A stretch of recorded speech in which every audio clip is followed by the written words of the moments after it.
Hi everyone! Today I'm working with something new, and what I have here are rub-on stickers.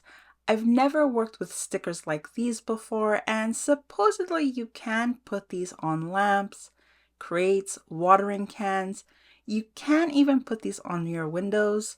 I'm guessing kind of like window clings, and I thought to myself, let's see if these also work in resin. I will be disappointed if these are just regular vinyl stickers and being sold as rub-on stickers, but let's see. I'm going to quickly show you the stickers so you can see the gorgeous designs, and oh yeah, we also get some tools. We have here some popsicle sticks and two different types of scrapers, and these are what I'll be using to rub on the stickers onto my resin pieces. This was another one of those late nights, can't sleep, scrolling through Amazon looking for resin supplies purchases, and yeah, I bet you know what I'm talking about. I also did buy these because the images are absolutely beautiful, and I thought it was fitting since it is winter here in Canada. Plus, my favorite season is winter, so it's a win-win all around. Let me know in the comments if you've tried this type of sticker and what you put your stickers on. So I've gone ahead and chosen the stickers I want to use. I've chosen the scenic one and this one with the bunnies. Aren't the bunnies just so cute?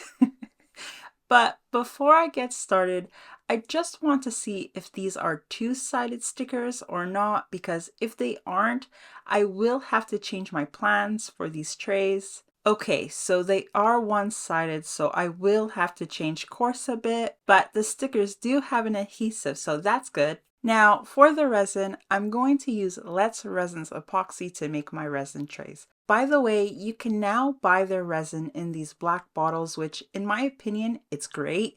The black bottles can help protect the resin from UV damage. And it also comes with these pumps for the bottles. And although I'm using the pump here, I honestly just prefer to pour the resin directly into a cup, especially for bigger amounts of resin. I'm mixing up 7 ounces of epoxy, which I'm hoping is enough.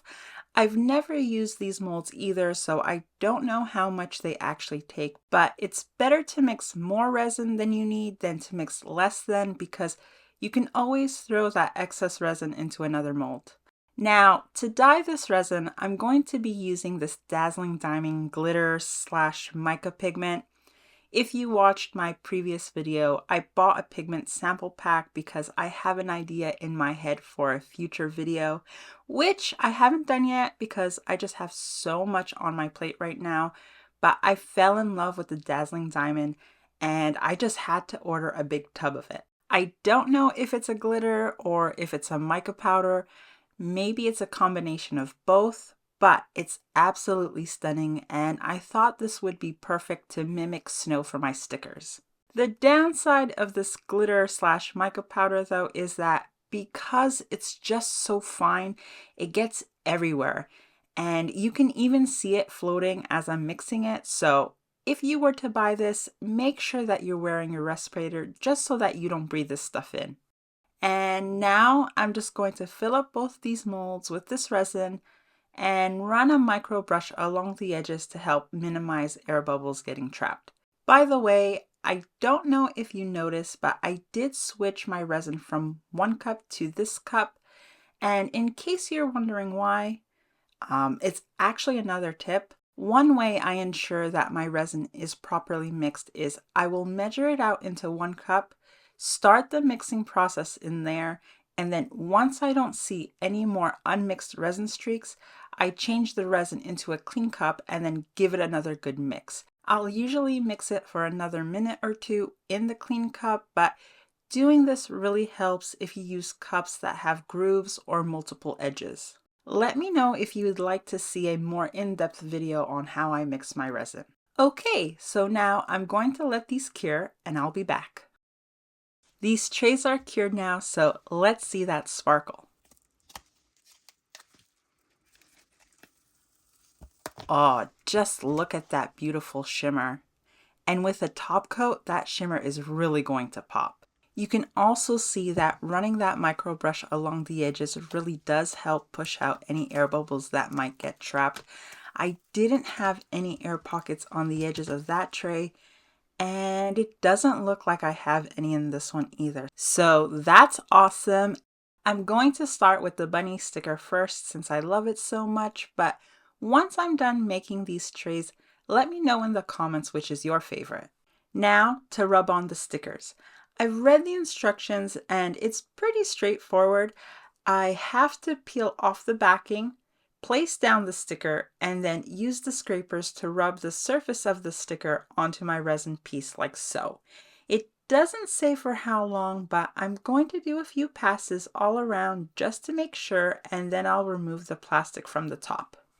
I did have to trim down the stickers a bit to make sure they fit, so I did lose a little bit of detail, especially in the scenic one, but at least I know the stickers fit now in the space that I'm working with. My initial plan was to stick one of the stickers down directly on my mold, and for the other sticker, I wanted to stick it in between 2 layers of resin. I was really wanting to test different ways I can incorporate these stickers in resin, but with these stickers being one-sided, it makes it trickier, so I just settled with making the trays first and then putting on the stickers. Nonetheless, I'm sure these trays are going to turn out wonderful. So I took a closer look at the bunny sticker, and these stickers are definitely something I haven't worked with. The sticker material isn't exactly vinyl, but it's not exactly paper either. It's kind of a combination of both. It does say on the packaging that it's paper and PVC, so I guess that's a fair analysis, but in my opinion, I would describe them more as a tattoo. Instead of putting water on it so it can transfer onto something, you have to rub it with a scraper. It's also pretty delicate like a tattoo, meaning if you're not careful, the image can easily break. So yeah, I think this type of sticker is really comparable to a tattoo. Also, with the scraper tools, the yellow scraper is pretty stiff, and with the orange scraper, it's more flexible and bendy, so I'm guessing each one has its own use for different things. I'm finding these stickers really interesting, and they're actually really fun to work with. And finally, to seal these stickers in place, and I mean, the stickers are in place, but just to make sure they are protected from scratches or any kind of damage, I've mixed up a little more resin to pour for a top coat. The edges of these trays aren't that high, so I just need a nice thin layer of resin to cover the area. And this top coat is also going to make the dazzling diamond really sparkle. It's going to nicely finish off these trays. Ta-da! Just look at how beautiful these resin trays look. At least I think so. You can just see how that top coat really does make these trays look finished, and you get that gorgeous gloss. Off camera, I also did put a top coat along the edges to give the edges some life and so that they could get a little bit more attention too. Don't want the edges to feel left out, but be sure to comment down below which tray is your favorite. My favorite has to be the bunny tray.